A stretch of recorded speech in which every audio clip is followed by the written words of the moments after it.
حضرت شیما تھی نا نبی پاک کی رضائی ہمشیرہ حضرت حلیمہ کی، تو ان کے سارا قبیلہ گرفتار ہو کے آیا تھا.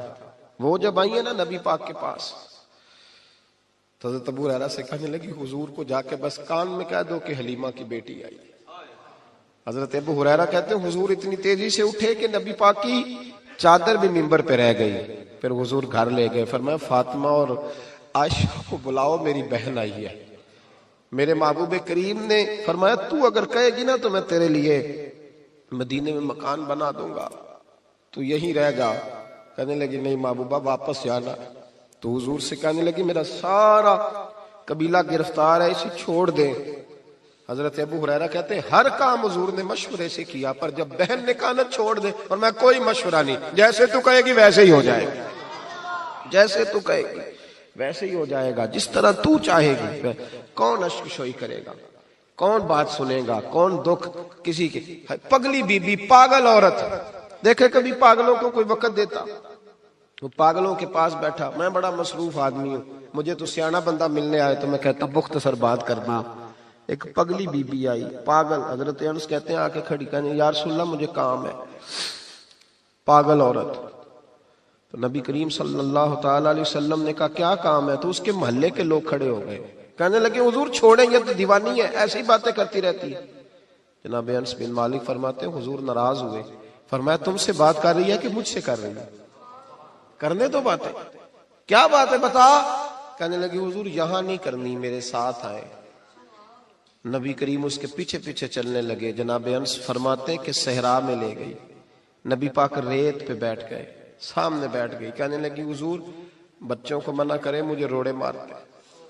فرمایا میں کہہ دوں گا، اب نہیں کریں گے. حضور میرے گھر والے میری بات نہیں سنتے. فرمایا میں سمجھاؤں گا. یا رسول اللہ یہ پاگل کہہ کے چھیڑتے. حضور نے فرمایا کوئی نہیں کہے گا، میں منع کر دوں گا. حضرت انس کہتے ہیں دیر تک حضور کو ریت پہ حضور بیٹھے. یار یہ بھی سنت ہے میرے نبی، صرف کھانے کے درمیان میٹھا کھانا ہی سنت نہیں میرے بھائی، یہ بھی نبی پاک کی سنت ہے، یہ بھی رسول پاک کا طریقہ ہے. نبی کریم نے دیر تک وقت دیا، دیر تک. کبھی ہستی کبھی رو دیتی.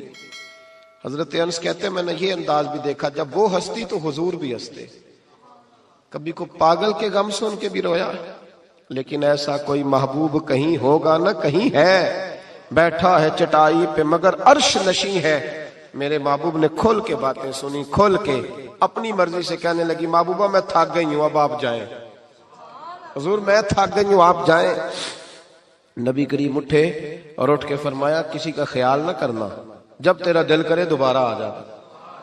یار یہ حسن ہے، یہ وقار ہے کہ تو اشک شوئی کس طرح. میں نا ابھی انتظار کر رہا ہوں، میں ابھی انتظار کر رہا ہوں کہ ایم این اے آئے گا تو اس غریب کی مدد کرے گا. میں ابھی انتظار کر رہا ہوں کہ ایم پی آئے گا تو اس کی مدد کرے گا. میں ابھی انتظار کر رہا ہوں کہ بہت بڑا سیٹھ آئے گا تو مدد کرے گا. جب محلے کا اور گاؤں کا چودھری کسی غریب پہ ظلم کر رہا ہوتا ہے تو میں اپنے بچے کو کہہ رہا ہوتا تو نہ اس لڑائی میں جانا، ہمیں کیا لگے. تو کون پھر اس کا ہاتھ؟ ظلم پھر ختم کیسے ہوگا؟ پھر کیا طریقہ ہے ظلم ختم کرنے کا؟ جب کوئی ظالم کو ظالم کہنے کوئی تیار نہ ہو. وہ زمانہ جب نبی کریم صلی اللہ تعالی وسلم مکہ شریف میں اعلان نبوت فرمایا تھا تو سارا مکہ مخالف ہو گیا، سارا مکہ. ایک وقت عروج کا ہوتا ہے، ایک وقت ایسا ہوتا ہے جب غربت ہوتی ہے، ابتدا ہوتی ہے. اسلام پر غربت کا زمانہ. قبیلہ بنو آراش کا ایک شخص مکے آیا، وہ کہتا ہے میں چھوٹا سا تاجر تھا. میری باتوں کی سمجھ تو آ رہی ہے نا آپ حضرات کو؟ جو نہیں بول رہے انہیں بھی آ رہی ہے. اللہ تعالیٰ آپ کو جزا دے. بس ایک دو بات اور عرض کرنی ہے آپ حضرات. حضرت طارق بن عبداللہ رضی اللہ تعالیٰ عنہ اس کے راوی ہیں، فرماتے ہیں وہ بنو آراش کا رہنے والا شخص آیا.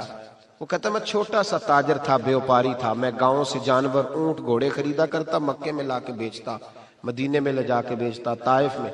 میں ایک دفعہ نا بڑے سرخ رنگ کے خوبصورت 2 اونٹ مکے لایا. میں مکے کے لوگوں کو زیادہ نہیں جانتا تھا، منڈی میں جو لوگ آتے جاتے تھے انہیں جانتا تھا، مال بیچ کے چلا جاتا تھا. آج میں مکے میں داخل ہوا تو ابو جال مجھے کہنے لگا یہاں ایک شخص نے دعویٰ نبوت کیا، اس کے قریب نہ جانا. میں نے کہا ٹھیک ہے نہیں جاؤں گا. میں نے اونٹ دکھائے تو ابو جال کو پسند آ گئے، سودا ہو گیا، اونٹ خرید لیے. وہ شخص کہتا ہے کہ اونٹ خرید کے نا تو کہنے لگا فلاں محلے کی فلاں گلی کے فلاں کونے میں میرا گھر ہے، کل آ کے پیسے لے جانا۔ کہتے میں اگلے دن پیسے لینے گیا تو کہنے لگا آج نہیں میرے پاس، کل آنا۔ میں اگلے دن پھر گیا پیسے، کہنے لگا نہیں کل آنا۔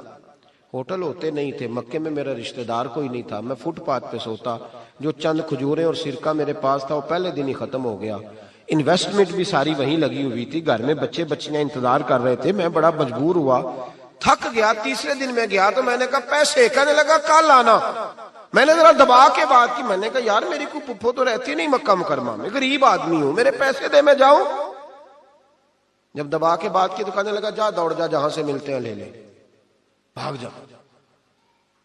یہ تاجر جب ڈوبتے ہیں نا تو معاذ اللہ تعالیٰ کچھ تو ایسے ہوتے ہیں جو خودکشی کر کے مر جاتے ہیں، اس لیے کہ بڑے لوگ ان کے ساتھ وابستہ ہوتے ہیں۔ جب کسی کی اصل راہ سے ڈوب جائے کہتے ہیں میں کانپنے لگا۔ میں نے پوچھا لوگوں سے کہ تمہارے چودھری سردار بڑے کہاں بیٹھتے ہیں؟ تو کہا وہ جو حرم مکہ کے ساتھ ٹولیاں بنا کے بیٹھے ہیں نا، وہ سارے ہمارے سردار ہی ہیں۔ کہتے میں وہاں گیا، ابو سفیان تھے، ابو لہب تھا، عتبہ، طیبہ، شیبہ، ابو البختری، اخنس بن شریک، سب بیٹھے۔ میں نے جا کے کہا یارو میں بنو عراش کا رہنے والا ہوں، چھوٹا سا تاجر ہوں، 2 اونٹ یہاں لا کے بیچ بیٹھا ہوں تو ایک شخص نے خریدے ہیں، وہ پیسے نہیں دیتا۔ کہتے ہیں عتبہ بولا یا ابو سفیان بولا، کون ہے جو تیرے پیسے کھا گیا؟ طاقت ہے کسی کی نام لے؟ تو کہتے میں نے کہا اس کا نام ابو جہل ہے۔ جب میں نے یہ کہا نا تو کہنے لگے اوہو وہ تو پیسے نہیں ملتے تیرے، وہ تو بڑا گنڈا ہے، تو بہت بڑے بدماش کے پاس لگ گئے، وہ تو نہیں پیسے ملنے لگے، کبھی نہیں ملتے۔ فرماتے اب میں کانپا، اب تو میری امیدیں ٹوٹنے لگیں، اب میرے آنسو چھلکنے لگے۔ تو ایک شخص نے نا مذاق کیا، ادھر دیکھیے گا میری طرف، مذاق کیا۔ کہتے ہیں سامنے نا خانہ کعبہ کی دیوار کے ساتھ ٹیک لگا کے رسول پاک تشریف فرما تھے، نبی کریم بیٹھے ہوئے تھے، نبی کریم۔ تو ایک بندے نے معاذ اللہ ثم معاذ اللہ نقل کفر نہ باشد، اس نے نا مذاق کیا، کہنے لگا وہ جو بندہ بیٹھا ہے وہ تیرا مسئلہ حل کر سکتا ہے۔ کہتے ہیں اس نے مذاق کیا، باقی ہنسنے لگے۔ مجھے سمجھ نہ آئی کہ بھیجتے بھی ہیں اور مذاق بھی اڑاتے ہیں، لیکن ڈوبتے کو تنکے کا سہارا میں حضور علیہ السلام کے قریب پہنچا۔ نبی کریم کچھ وظیفہ پڑھ رہے تھے۔ یہ غریب آدمی نا بیچارہ وزیر سے بھی ڈرتا ہے تو پیر سے بھی ڈرتا ہے کہ کہیں طبیعت پہ کوئی چیز گرا نہ گزر جائے۔ تو کہتا ہے میں ڈرتے ڈرتے نا پیچھے بیٹھ گیا کہ فارغ ہوں گے تو میں بات کروں گا۔ فرماتے میں ابھی پیچھے بیٹھا ہی تھا، پورا بیٹھا بھی نہیں تھا کہ میرے رسول پاک نے میری طرف توجہ فرمائی، رخ میری طرف پھیرا، 2 جملے نبی پاک نے کہے تو مجھے یوں لگا جیسے پردیس میں مجھے ماں مل گئی ہو۔ 2 جملے، پہلا فقرہ حضور نے فرمایا پردیسی لگتے ہو، اور دوسرا فقرہ فرمایا پریشان لگتے ہو۔ فرماتے ہیں بات چھم چھم میرے آنسو گرے، چھم چھم۔ اور بھائی کوئی اپنا ملے تو رونے کا مزہ آتا ہے نا، کوئی دکھ پوچھے تو پھر بندہ آنسو گرائے نا، ہر ایک کو تو دکھ سنائے بھی نہیں جاتے۔ وہ شاعر اردو کا ہے، آپ کی سمجھ میں آ گیا تو بڑا اچھا ہے۔ اس نے کہا تھا کہ ہجوم غم میں بھی توہین ضبط غم نہ ہوئی، ہم اس احتیاط سے روئے کہ آنکھ نم نہ ہوئی۔ ہجوم غم میں بھی توہین ضبط غم نہ ہوئی، ہم اس احتیاط سے روئے کہ آنکھ نم نہ ہوئی۔ ہم روئے بھی ہیں پر ہم نے کوشش کی ہے کہ کوئی ہمارے آنسو نہ دیکھے، چھپ چھپا کے روئے۔ فرمانے لگے نبی رحمت صلی اللہ علیہ وسلم نے فرمایا پردیسی اور پریشان لگتے ہو۔ کہتے میں جب رویا نا تو کریم رسول نے کام بھی نہیں پوچھا، یہ بھی نہیں پوچھا مسئلہ کیا، مجھے تبکی دی۔ فرمایا چپ کر، روتا کیوں ہے؟ جیسے تو کہے گا ویسے ہی ہو جائے گا۔ کیا کہا بریلی کے امام نے؟ فرمانے لگے غم زدوں کو رضا مجدہ دیجئے کہ، جاؤ اعلان کر دو، غم زدوں کو رضا مجدہ دیجئے کہ ہے، بے کسوں کا سہارا ہمارا۔ نبی کریم نے فرمایا فکر نہ کر، جیسے تو کہے گا ہو جائے۔ کہتے حضور پہلے مجھے گھر لائے، سرکہ کھلایا، کھجوریں دی، دودھ پلایا، میں 2-3 دنوں کا بھوکا تھا، میں نے راج کے کھایا۔ کہتے ہیں جب میں سیر ہو گیا نا میری تسلی ہو گئی۔ اب حضور نے فرمایا بتا تیرا مسئلہ کیا ہے؟ سارا علاقہ کسی اور طرف ہے، شہر کسی اور طرف ہے، پر میرے نبی حق کے ساتھ ہے۔ حالات نہیں ہے اس وقت کہ حق کے ساتھ کھڑا ہوا جائے، پر حضور حق کے ساتھ ہے۔ میرے نبی کریم سید عالم صلی اللہ تعالی علیہ وآلہ وسلم نے فرمایا، کریم رسول فرمانے لگے کیا مسئلہ ہے؟ ابو جال پیسے نہیں دیتا۔ فرمایا اس نے کیوں نہیں دینے، دے گا پیسے، کیوں نہیں دینے پیسے؟ دیکھ کچھ لوگ نا کچھ لوگ شرافت کو بزدلی سمجھتے ہیں. وہ ایک درویش تھا تو کسی نے سخت بات کر دی تو کہنے لگا میرے ساتھ سخت بات نہ کر, اٹ سٹ تے پکھڑا کوار گندل اسی اور بھی بوٹیاں جاننے ہیں. اٹ سٹ تے پکھڑا کوار گندل تے اسی. اور اس کا ترجمہ اقبال نے بھی کیا. اقبال کہنے لگے ہو ہلکا یارا تو بریشم کی طرح نرم, پر رزم حق و باطل ہو تو فولاد ہے مومن. رزم حق و باطل ہو تو اشداء علی الکفار رحماء بینہم, کافر پہ سخت اور آپس میں رحم دل, یہ اصول ہے مومن کا. نبی کریم نے فرمایا کیوں نہیں پیسے دینے, دے گا.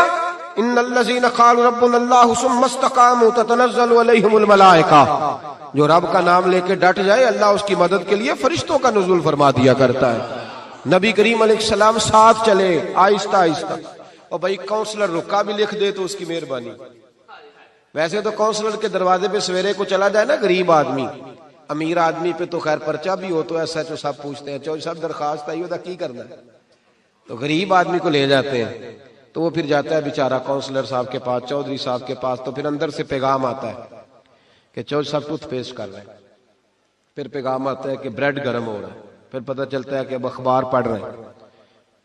وہ غریب باہر بیٹھا ہے. پھر باہر آ کے پوچھتے ہیں گاڑی کرا کے لائے ہو, وہاں کیسے جانا ہے؟ وارث شاہ مان کری نہ وارثاں دا, رب بے وارثا کر کے مار دائی. بے پروائی ویک سجن دی جتھے کسے دی پیش نہ جاوے, اونے تاجاں والے در در رولے, تاجاں والے در در رولے تے منگتے آ تخت بٹھاوے. او سجنا کسے نو کارا مل دائی, کوئی کعبے او خالی آوے, ڈھار اس کی بے نیازی سے. اور بڑے بڑے حاجی نمازی, ناراض نہ ہونا میری بات, بڑے بڑے حاجی نمازی حق کی بات کرنی ہوتی ہے تو پیچھے ہٹ جاتے ہیں. ایک بابا بلے شاہ صاحب کی بات نہ کر دیں درمیان میں. بابا صاحب نے بڑا شکوہ کیا, کہنے لگے حج بھی کیتی جاندے ہو تے لو بھی پیتی جاندے ہو, حج بھی کیتی جاندے ہو تے لو بھی پیتی جاندے ہو, کھو کے مال یتیماں دا تے بھیج مسیتی جاندے ہو, پھٹ دلاں دے سیندے نہیں تے ٹوپیاں سیتی جاندے ہو, نفس تے چھری پھیر دے نہیں تے دمبے کیتی جاندے ہو, فرض پلائی بیٹھے ہو تے نفلہ نیتی جاندے ہو. او دسو تے صحیح بلے شاہ نو ایک ہی کیتی جاندے ہو, او کچھ دسو تے صحیح بلے شاہ نو ایک ہی کیتی. نبی کریم صلی اللہ علیہ وسلم نے فرمایا دینے کیوں نہیں, ہم حق کے ساتھ. حضور ساتھ چلے تو وہ شخص کہتے ہیں جب گلی میں حضور جا رہے تھے نا تو میرے دل میں خیال آ رہا تھا کہ وہ تو بڑا بدماش ہے اور حضور تو بولتے بھی دھیما دھیما ہے, وہ تو بڑا گنڈا ہے, اور میں 100 باتیں کرتا تو حضور ایک جواب دیتے, نیچی نظروں کی شرم و حیا پر درود, اونچی بینی کی رفعت پہ لاکھوں سلام. تو محبوب پاک کیسے بات کریں گے, وہ تو بڑا بے حیا ہے. لیکن کہتے ہیں سارے رستے حضور نے کوئی بات نہ کی, ککھ سواد نہیں مشری اندر, اسا کھنڈا بھی چک ڈٹھیاں, اینا ساریاں شیواں نالوں گلاں سجن دیاں مٹھیاں. یہ کس قسم کا عذاب ہے؟ جمعے پڑ گئے, ٹڈیاں آ گئی, یہ اللہ نے عذاب نازل کیا. جب وہ عذاب میں مبتلا ہوئے تو موسیٰ علیہ السلام سے کہا کہ آپ اللہ سے دعا کریں کہ ہم سے یہ عذاب ٹل جائے. اگر ایسا ہوا تو ہم ایمان لے آئیں گے, بنی اسرائیل کو بھی آزاد کر دیں گے. لیکن موسیٰ علیہ السلام کی دعا کے نتیجے میں جب عذاب ٹل جانے کے بعد فرعونی پھر اپنے وعدے سے پھر گئے. بنو قریظہ والوں نے بھی کئی دفعہ حضور سے وعدے کیے پر اپنے وعدوں پر قائم. ایک بات آپ سے یہاں روک کے عرض کر دوں, ہم بھی کئی دفعہ کہتے ہیں ذرا بریک کبھی گاڑی کی نہیں نہ لگتی تو ہم ارادہ کرتے ہیں کہ آج سے نماز شروع کر دینی. ذرا طبیعت زیادہ لیل ہوتی ہے تو ارادہ کرتے ہیں نا کہ بھائی آج کے بعد ہم نے نیک, پھر کیا ہوتا ہے شفا ہو گئی تو چھٹی ہو گئی. یہ طریقہ درست نہیں, یہ تو کفار کا طریقہ بیان کیا نا قرآن پاک نے. یہاں فرمایا جب اللہ تبارک و تعالیٰ نے انہیں نجات دے دی تو اپنے وعدے سے مکر گئے, تو پھر اللہ تبارک و تعالیٰ نے بنی اسرائیل کو سمندر پار کر کے ایسی قوم کے پاس پہنچا دیا جو بتوں کی پرستش کرتی تھی. وہ تو بچ گئے لیکن فرعونی سارے دریا کے اندر غرق ہو گئے.